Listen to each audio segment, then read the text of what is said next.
তুমি দুনিয়াতে আসার পরে ওই মায়েরে মা বলে ডাক দিয়া দিবারে বাবা, যখন তুমি মায়েরে আম্মু বলে ডাক দাও, মা তখন চিন্তা ভাবনা করে আমার সন্তানটা এই যে গর্ভে নিয়ে নিয়ে আমি মা এত কষ্ট করলাম, আমি দিনের বেলা খাইতেও পারি নাই, রাতের বেলাও পারি নাই, আমার এই সন্তান দুনিয়াতে আসার পরে আমি মায়েরে যদি মা বলে ডাক দেয়, আমি মায়ের আত্মাটা অটোমেটিক শান্তি পেয়ে যায়।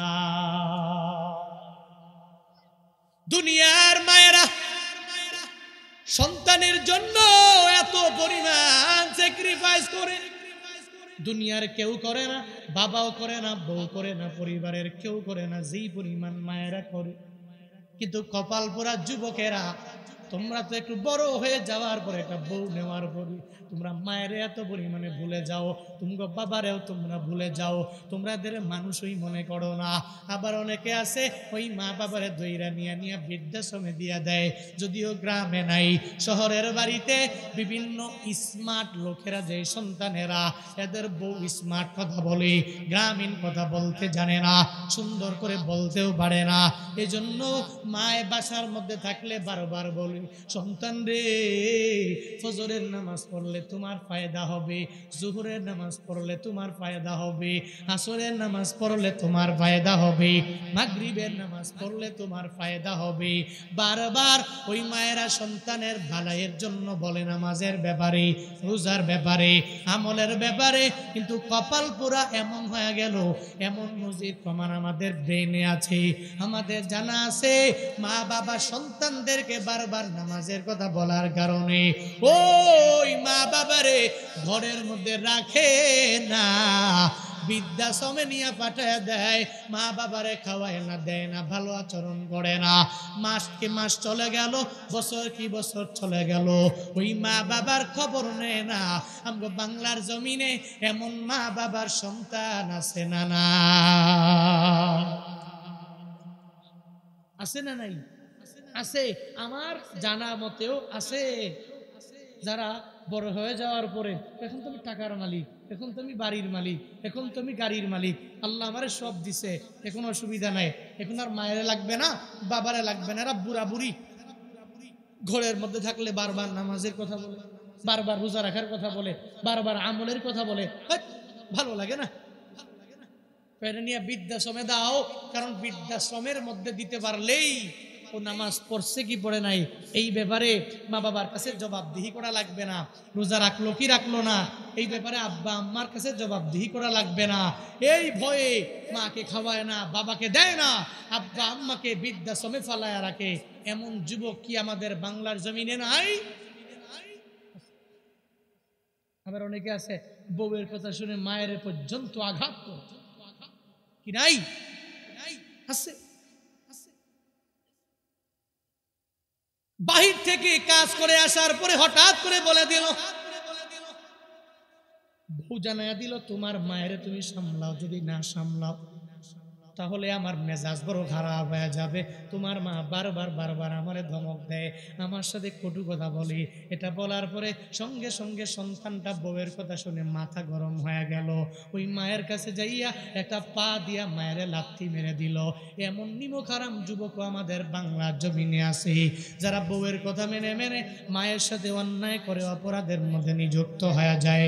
ও আল্লাহর বান্দারা, আল্লাহ জানে তুই বেঈমান হয়ে যাবা, তুই অকৃতজ্ঞ হয়ে যাবা। এই কারণে আল্লাহ বলেন, মা তোমারে গর্ভে নিয়ে নিয়ে বড় করলো, ওই মায়ের সাথে তুমি ভালো আচরণ করবা। এটা আমি মাওলার 1 নম্বরে ওসিয়ত। 2 নম্বরে, বান্দারে দুনিয়াতে আসার পরেও তোমার মা তোমার জন্য কষ্ট করলো, দুগ্ধবান গড়াইলো। ওই মা, যেই মা এত পরিমাণ কষ্ট করে গর্ভে নিয়া দুগ্ধবান গড়াইয়া তোমারে লালন পালন করে করে এত সুন্দর করে তোমাকে যেই মা বড় বানায়া দিল, আজকে তুমি কি পরিমাণ বেঈমান হয়ে গেলা। ওই মায়ের সাথে অন্যায় করো, ওই মায়ের সাথে বড় অপরাধের মধ্যে তুমি লিপ্ত হয়ে যাও।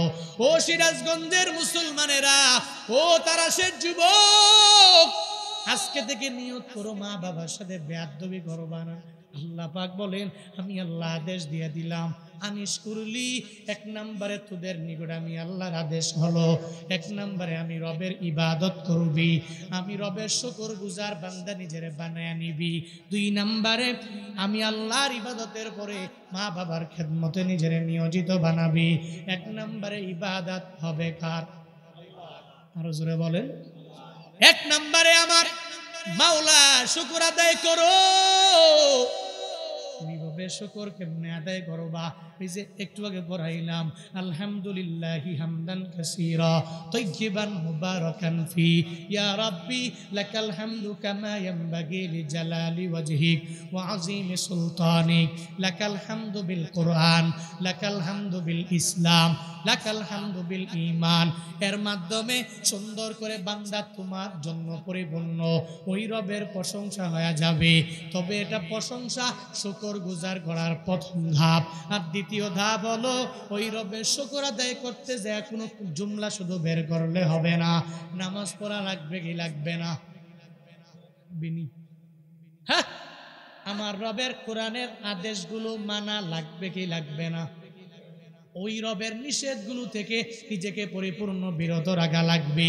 এক কথায় ওই রবের শুকর গুজার একজন বান্দা হয়ে যাওয়া লাগবে।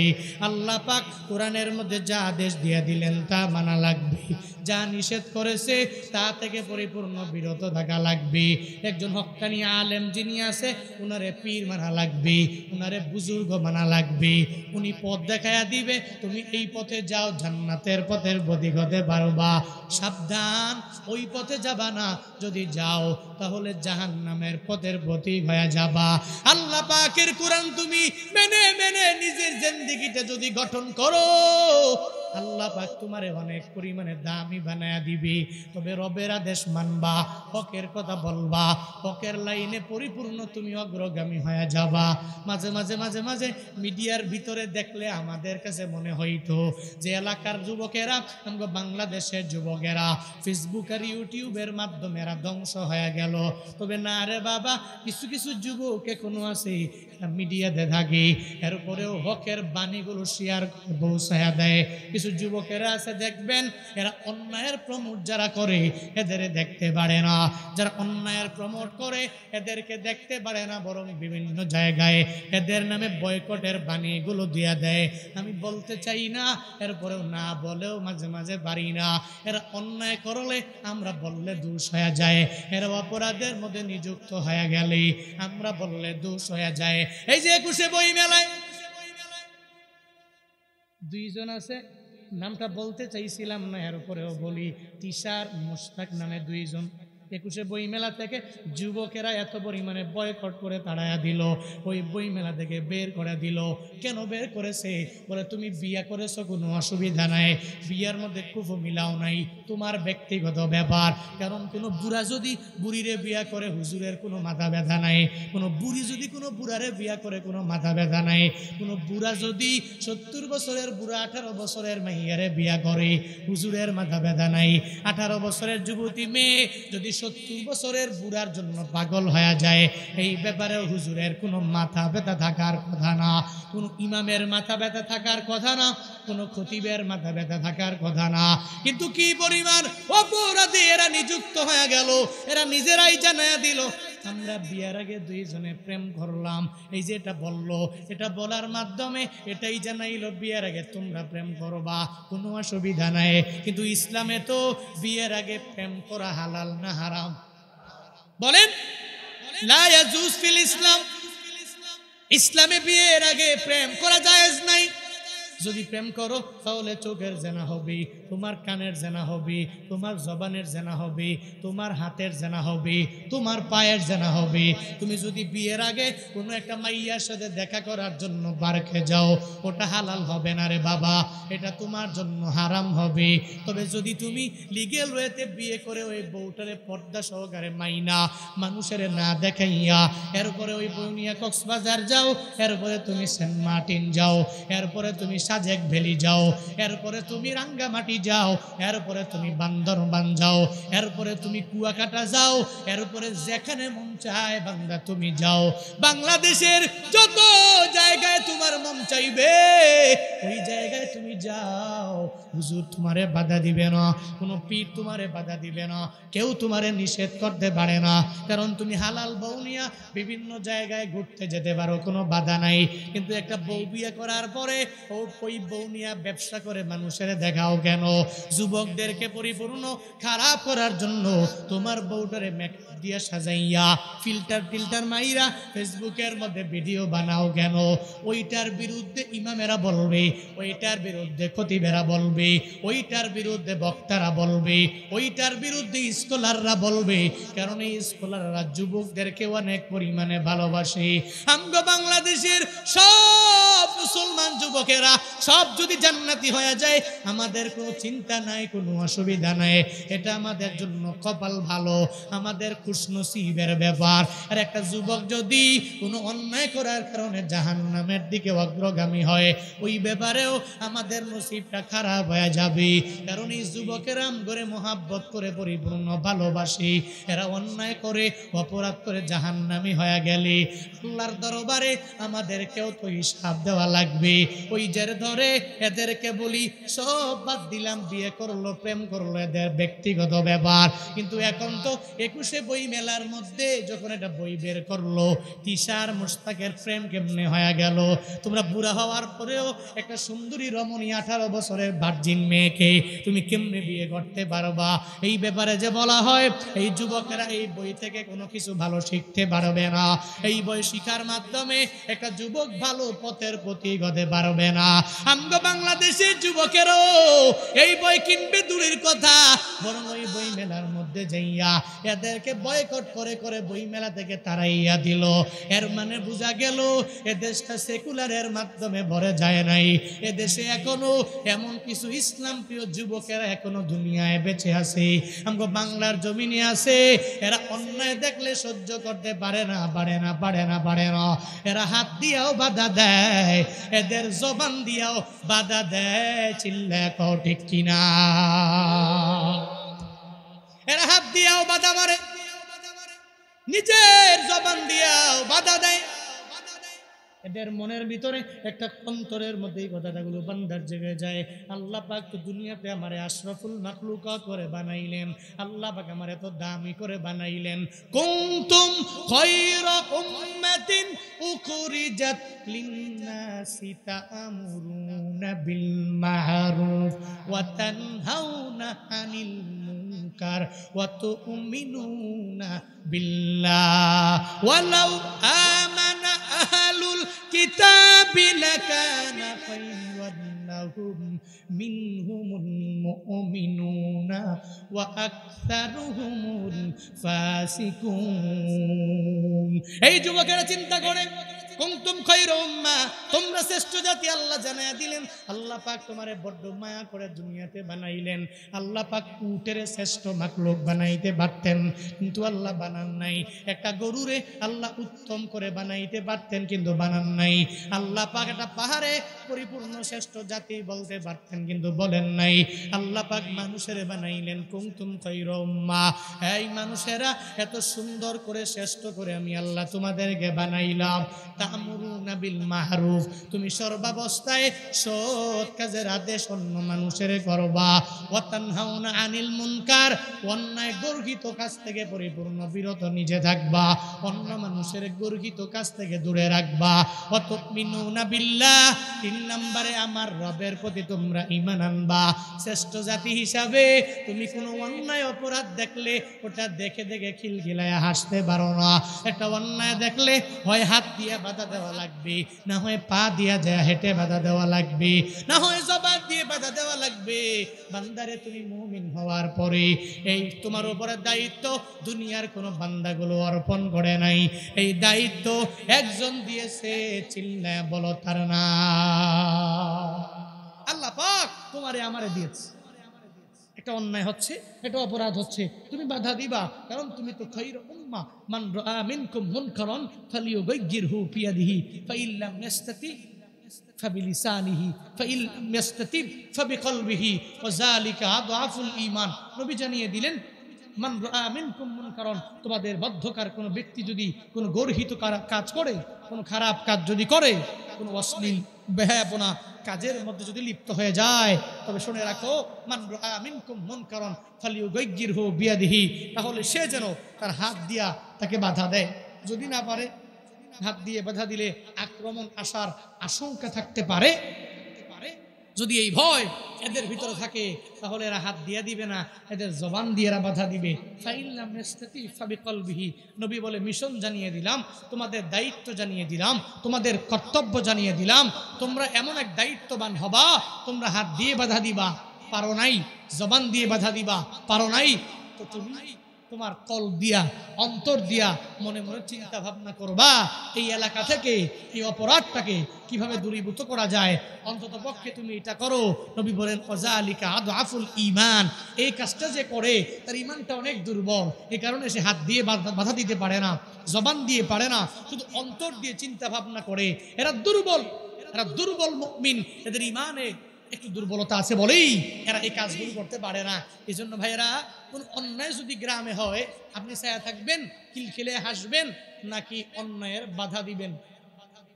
হ্যাঁ, ছায়া থাকবেন, খিলখিলে খেলে হাসবেন, করো তুমি করো। মাঝে মাঝে বলে না, তোমার কবর তোমার, আমার কবর আমার, তুমি যেটা মন সেটা করো, আমি আমার যেটা মন সেটা করবো। আমি রবের পরিচয় গেলে কবরে দিব, ধর্মের পরিচয় গেলে আমি নিজেরটা নিজে দিব, আমারটা আমার, তোমারটা তোমার না।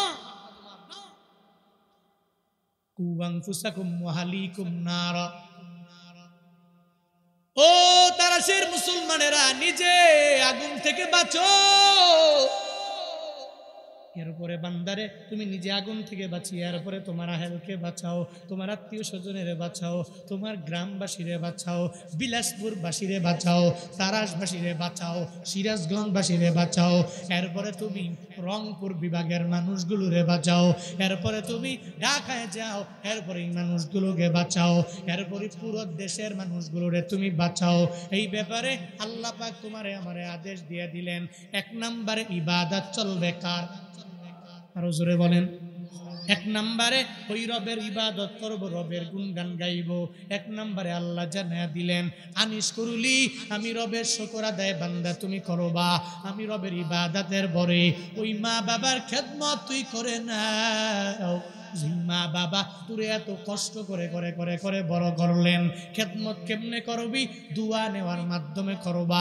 কিন্তু এখন তো কিছু কিছু মানুষ বলে আমগো দোয়া টোয়া লাগবে না, বলে কি বলে না?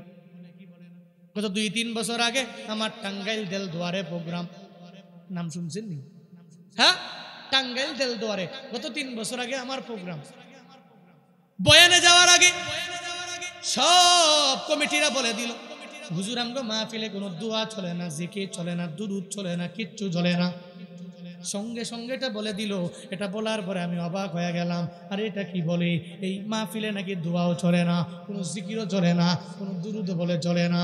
আমি বললাম আপনাদের দোয়া না লাগতে পারে, আমার দোয়া লাগবে, আমি দোয়া নিয়ে অগ্রগামী হয়ে যাওয়া লাগবে।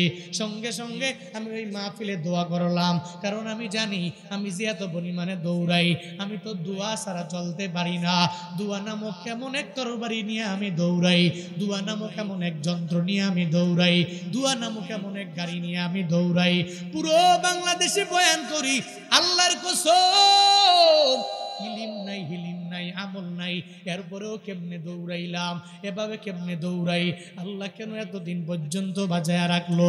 সব আমার আল্লাহর দয়া, আমার মা বাবার দোয়ার বদৌলতে, আপনাদের দোয়ার কারণেই বিভিন্ন এলাকায় দৌড়াইতে পারলাম, বিভিন্ন জেলায় দৌড়াইলাম, বিভিন্ন দেশে ঘুরতে পারলাম, সব দোয়ার বদৌলতে হয়ে গেল।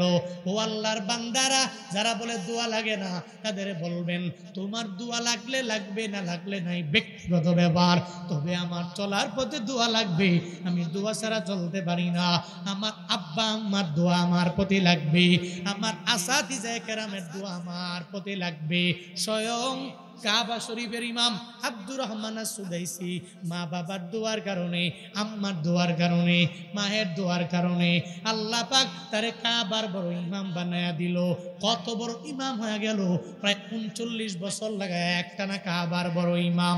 এখনো পর্যন্ত ওই কাবাতে যারা তিলাওয়াত করে, ওই হুজুরের তিলাওয়াতে এত মজা যেই তিলাওয়াত শুনলে চোখের পানি ধরে রাখা যায় না। ফজরে পড়লে মজা লাগে, মাগরিবে এশায় পড়লে বড্ড মজা লাগে। হঠাৎ করে সাংবাদিক একদিন যা জিজ্ঞাসা করলো, ও ইমাম সাহেব, এত বড় ইমাম আপনি কেমনে হয়ে গেলেন? আল্লাহ আপনার কণ্ঠে তো নূর দিয়া দিল, খালি মজা লাগে মজা লাগে মজা লাগে, কেমনে হয়ে গেলেন?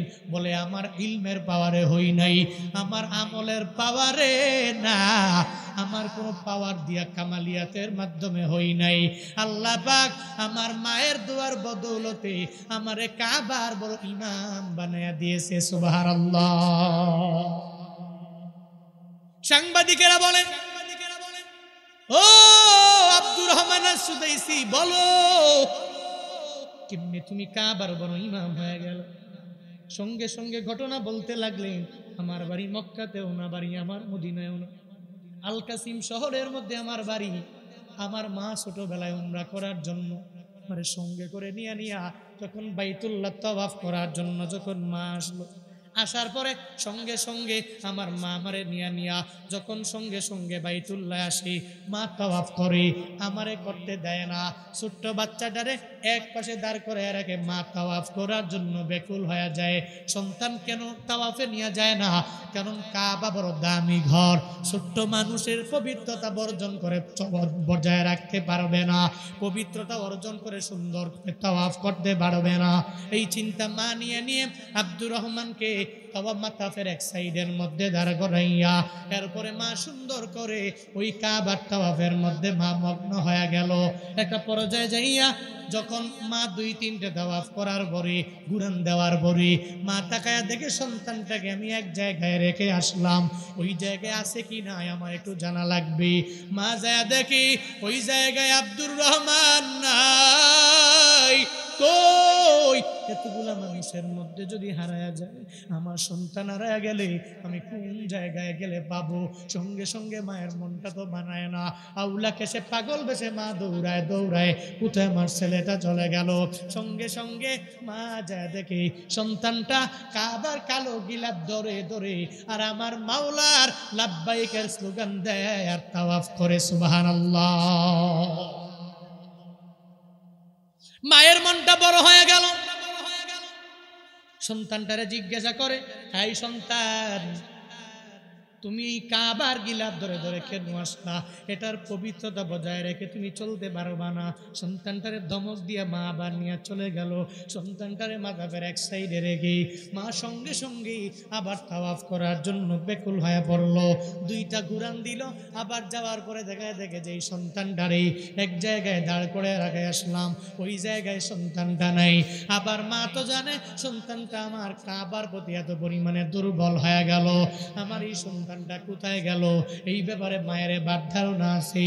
সঙ্গে সঙ্গে যায় দেখি এই সন্তানটা ওই কাবার বড় পাগল, ওই কাবার গিলাপ ধরে ধরে সন্তানটা সঙ্গে সঙ্গে তাওয়াফের জন্য নিজের মত্ত বানায় নিল। মা যায় বলে, সন্তান রে, এই কাবায় কেন বারবার তুমি আসো? তোমারে মাতাফের এক সাইডে আমি দাঁড় করে রাখি, কিন্তু এটাকে জিয়ারা করার জন্য, তুমি একটু ঘুরানোর জন্য কেন বারবার এটারে ধরো? সন্তান রে, এই ঘর দামি ঘর, তার পবিত্রতা বজায় রেখে তুমি চলতে পারবা না। সঙ্গে সঙ্গে বলে, মা, এই দুনিয়াতে আমি কতগুলা ঘর আমি আমার নিজের জীবনে দেখলাম, কিন্তু মা রে, এই ঘরের মতো এত সুন্দর ঘর আমি কোথাও দেখলাম না। এই ঘরের জন্য এই মানুষগুলো এত পরিমাণে পাগল হয়ে যায়। এই মানুষগুলোকে কেউ আদেশ দেয় না, কেউ নিষেধ করে না। এখানে আসলে হিন্দু আর মুসলমান 2 দলের মাঝে বিন্দু মাত্র পরিমাণ কোনো পার্থক্য নাই। বাংলাদেশের এমপি গেলে যেই দাম, মন্ত্রী গেলে একই পরিমাণে দাম। আপনাকে তারাস এলাকার একটা রিক্সার ড্রাইভার গেল, ওখানে দাম অনেক, কারণ বাইতুল্লাহর মেহমান যারা, এদের মাঝে বিন্দু মাত্র পরিমাণ কোনো ফরক নাই, বিন্দু মাত্র পরিমাণ কোনো পার্থক্য নাই, বিন্দু মাত্র পরিমাণ কোনো ডিফারেন্স নাই। এবার জানায়া দিল, মারে, আমি কাবার মতো এত সুন্দর ঘর আমি দুনিয়ার কোঠার মধ্যে দেখি নাই গো মা, এজন্য কাবা দেখে দেখে আমার বড্ড মজা লাগে গো মা। আমি কাবা দেখার জন্য ব্যাকুল হয়ে গেছি, আর এই কাবা ঘুরে ঘুরে ঘুরে ঘুরে আমি তাওয়াফ করি। তারাশের মুসলমানেরা, এই বিলাসপুরের মুসলমানেরা, জীবনে যদি আল্লাহ তোমারে তৌফিক দেয়, আল্লাহ যদি তোমার জীবনে মক্কায় নিয়ে যায়, আল্লাহ যদি তোমার জীবনে মদিনায় নিয়ে যায়, ওদিন গেলে দেখবা এই বাইতুল্লাহ দেখলে চোখের পানি ধরে রাখা যায় না। ও অটোমেটিক্যালি একটা চিন্তা মনের মধ্যে চলে আসবে, আল্লাহর ঘর, যেই ঘর আমি মোবাইলে দেখলাম, আল্লাহর ঘর যেই ঘরের দিকে ফিরে ফিরে সিনা ফিরাইয়া আমি তারাশের বড় মসজিদে নামাজ আদায় করলাম, ওই ঘরের দিকে ফিরে সিনা না ফিরাইয়া নামাজ পড়লে ওই বান্দার নামাজ কবুল হবে না। এত দামি ঘর, ওই ঘরে যাইতে পারলে তোমার এত ভালো লাগবে, তুমি চোখের পানি ধরে রাখতে পারবা না। ও আল্লাহর বান্দারা, এই ময়দানে এমন কেউ নাই মক্কায় যেতে চাও না, মদিনায় যেতে চাও না, আমার নবীর পাগল তোমরা হতে চাও না, আমার নবীর কাঠি আশেক তোমরা হতে চাও না রে বাবা। কে কে এই ময়দানে আসবো, মক্কা মদিনা যাবা, এই গভীর রাতে দুইটা হাত তুলে আমার আল্লাহরে দেখায়া দাও। আল্লাহ তুমি সবাইকে জীবনে একবার হলেও মক্কা মদিনায় নিয়ে যাও, সকলেই বলি আমিন। আরো জোরে পড়েন, আরো জোরে পড়েন আমিন। বড় আশা ছিল যাব মদিনায়, মনে বড় আশা ছিল। কি পারেন না আপনারা? হে মদিনার জন্য মন কাঁদেনি? যাওয়ার মতো নিয়ত আসেনি? আসেনি ইনশাআল্লাহ। লাখ টাকা কোটি টাকার মালিক, টাকা পড়ে রয়েছে ব্যাংকে, 70 বছর 60 বছর হয়ে গেছে, এখনো মক্কা মদিনায় যেতে পারে নাই। কপাল খারাপ, বদনসিব, কপালে নাই, ভাগ্যে নাই, যেতে পারে না। আর একজন গরিব মানুষ, আর একজন ব্যক্তি বলছে, কিরে তুমি এত বারবার মদিনার পাগল কেন? ভাই মদিনা যাইতে পারলে আমার মনটা বড় হয়ে যেত। যা, আমি তোর দিয়ে দিলাম, তোর ব্যবস্থা আমি করলাম, যা তুই মক্কায় যা, তুই মদিনায় যা। টাকার মালিক না, এর বড় আল্লাহ নিয়ে যায়। এটা টাকার বাহাদুরি চলে না, এখানে কবুলিয়াত লাগে, ঠিক কিনা? একটু মন থেকে পড়েন। মনে বড় আশা ছিল মদিনায়, মনে বড় আশা ছিল। সালাম আমি করব গিয়ে, সালাম আমি নবীর রওজায়, মনে বড় আশা ছিল। সবাই সবাই মনে বড় যাব মদিনায়, আরব সাগর পারি দিব, নাইকো আমার তোরি পাখি নয় তো উড়ে যাব, ডানাতে ভর করি, আরব সাগর পারি দিব, নাইকো আমার তোরি পাখি নয় তো উড়ে, ডানাতে ভর করি। আমার আশায় আছি সম্বল নাই, আশায় আছি করি কি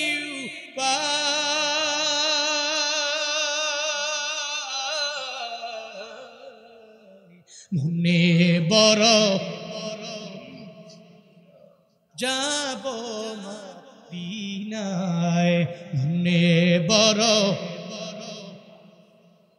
যাব মদিনায়, মনে বড়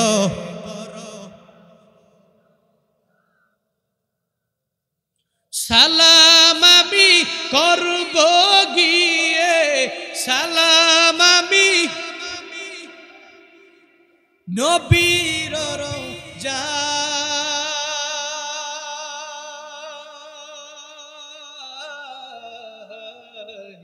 মনে বড় যাব মদিনায়, মনে বড় আশা ছিল, মনে বড় আশা ছিল। আল্লাহ জীবনে একবার হলেও তুমি মক্কা মদিনা জিয়ারতের জন্য প্রত্যেককে কবুল করিও। জুড়ে পড়ে না আমিন, মন থেকে পড়ে না আমিন। আল্লাহ যারা গিয়েছে এদেরকে তুমি বারবার তোমার ঘরের মেহমান তুমি বানাও, পড়ে না আমিন। আব্দুর রহমান আসুদাইসি বলে, মা এই ঘরটা দেখলে খালি ভালোই লাগে, এই জন্য তুমি আমারে মাথা ফের এক সাইডে দাঁড় করে রাখলেও ঘরের প্রতি অটোমেটিক একটা মায়া জাগে। আমি দৌড়ে আসি আর এই ঘরের দিকে তাকায়া এটাকে ধরে ধরে তাওয়াফ করতে আমার বড্ড মজা লাগে। মা আল্লাহর দরবারে জানায়া দেয়, ও দয়ার মালিক, আমার সন্তানটাই বাইতুল্লাহ নাকি বড় ভালো লাগে, বড় মজা লাগে, দেখলেই নাকি অটোমেটিক শান্তি লাগে। সঙ্গে সঙ্গে মা সন্তানের কথা শুনে সন্তানের মাথার উপরে একটা হাত রাখলো আর একটা হাত সুন্দর করে ওই কাবার কালো গিলাফের মধ্যে রেখে রেখে আল্লাহর দরবারে আবদার জানায়, আল্লাহ গো, আমার বাড়ি মক্কাতেও না, আমার বাড়ি মদিনায়ও না, আমার আল কাসিম শহরে বাড়ি, আমি আমার সন্তানটাকে নিয়ে তাওয়াফ করার জন্য, উমরা করার জন্য এই বাইতুল্লাহে চলে আসলাম। আল্লাহ গো, আমি জানি জানি জানি জানি তুমি কশিন কালেও মায়ের দোয়া খালি ফিরে দাও না। আমি জানি আমি কুরাইশ বংশের না হতে পারি, আমার বাড়ি মক্কায় না হতে পারি, আমার বাড়ি মদিনায় না হতে পারে, কিন্তু আল্লাহ তুমি তো মায়ের দোয়াগুলো ফিরাইয়া দাও না। আমি মন থেকে আমার এই সন্তানের মাথার উপরে একটা হাত রেখে দিলাম আর একটা হাত বাইতুল্লাহর কালো গিলাফের মধ্যে দিয়া দিলাম। ও আল্লাহ, আমি মায়ের দোয়ার বদৌলতে কি আমার সন্তানটাকে এই কাবার বড় ইমাম বানায়া দেওয়া যায় না? আব্দুর রহমান সুদাইসি বলে, ও সাংবাদিকেরা, আমার কামালিয়াত না, এটা আমার বুজুর্গি না, আমার ইলমের পাওয়ার না, আমার হিলমের পাওয়ার না, আমার আমলের পাওয়ার না, বরং আমার মায়ের দোয়ার বদৌলতে আল্লাহ আমারে কাবার বড় ইমাম বানায়া দিলেন। বান্দারে, তোমার মায়ের দোয়া করতে দেরি আমার মাওলার আরশে আজিম পর্যন্ত পৌঁছতে দেরি হবে না। ওই মা যদি আবার বদদোয়াও করে আরশে মুআল্লা পর্যন্ত পৌঁছতে দেরি হবে না। আজকে থেকে তুমি নিয়ত করে নাও, ওই মা বাবার সাথে বেয়াদবি করবা না, অন্যায় করবা না, কোনো অপরাধ করবা না। আজকে তুমি তো 20 বছর পর্যন্ত তোমার আচরণটা ভালো, হঠাৎ করে আচরণটা কেমন জানি হয়ে গেল। মায়ের সাথে ভালো করে তুমি ডাক দাও না, বাবারে তুমি ভালো করে ডাক দাও না। ও তারাশের যুবকেরা, ও বিলাসপুরের যুবকেরা, আজকে থেকে মনোযোগের কান লাগায়া শুনিও। বাড়িতে যাইও, মা যদি দুনিয়া আল্লাহ বাঁচায় রাখে, ওই মার কাছে যাইয়া বলবা, মা তোমার দোয়া ছাড়া আমি দুনিয়াতে কিছু করতে পারবো না, মা তোমার দোয়া ছাড়া আমি কিয়ামতের ময়দানেও জান্নাত পাবো না। মা রে, তুমি আমার জন্য একটু দোয়া করে দাও। ওই মায়ের দোয়া নিয়ে তুই আগাইও, আল্লাহ তোরে এত পরিমাণে দামি বানায়া দিবে, আল্লাহ তোরে তোর মনের বাসনা পূরণ করে দিবে। আল্লাহ পাক এজন্যই তো নিজেই জানিয়ে দিলেন, বান্দারে, 1 নম্বরে ইবাদত আমি মাওলার করবি। আমি রবের ইবাদত যখন শেষ হয়ে যাবে, মসজিদ থেকে যখন ঘরের মধ্যে যাবি, তোর মা বাবার খেদমতে লিপ্ত হয়ে যাবি। আনিশ কুরুলি ওয়ালিওয়ালিদাই, 1 নম্বরে আমি মাওলার শুকর আদায় তুই করবি। 2 নম্বরে মা বাবার খেদমতে নিজেরা লিপ্ত বানায়া নিবি। তবে সাবধান রে বান্দা, বুড়ো হয়ে যাওয়ার পরে ওই মায়ের সাথে উফ শব্দটা তুই ব্যবহার করবি না। ওয়াকাযা রাব্বুকা আল্লা তা'বুদু ইল্লা ইয়াহু ওয়া বিল ওয়ালিদাইনি ইহসানা ইম্মা ইয়াবলুগান্না ইনদাকাল কিবারা আহাদুহুমা আও কিলাহুমা ফালা তাকুল লাহুমা উফফিন ওয়ালা তানহারহুমা ওয়া কুল লাহুমা কওলান কারীমা ওয়াকফিদ লাহুমা জানাহাদ দুল্লি মিনার রাহমা ওয়া কুর রাব্বিরহামহুমা কামা রব্বা উপদেশ দিয়ে দিবেন আপনার রব এদেরকে এক আল্লাহর ইবাদত করার জন্য আদেশ দিয়েছে আল্লাহ ছাড়া দুনিয়ার কোনো ব্যক্তির পায়ের মধ্যে এরা সিজদা দিবে না কোনো শিরক করবে না আল্লাহর সাথে কাউকে শরীক লাগাবে না এক নম্বরে আমার মাওলার গুণ কীর্তন করবে ওই রবের জন্য পরিপূর্ণ হয়ে যাবে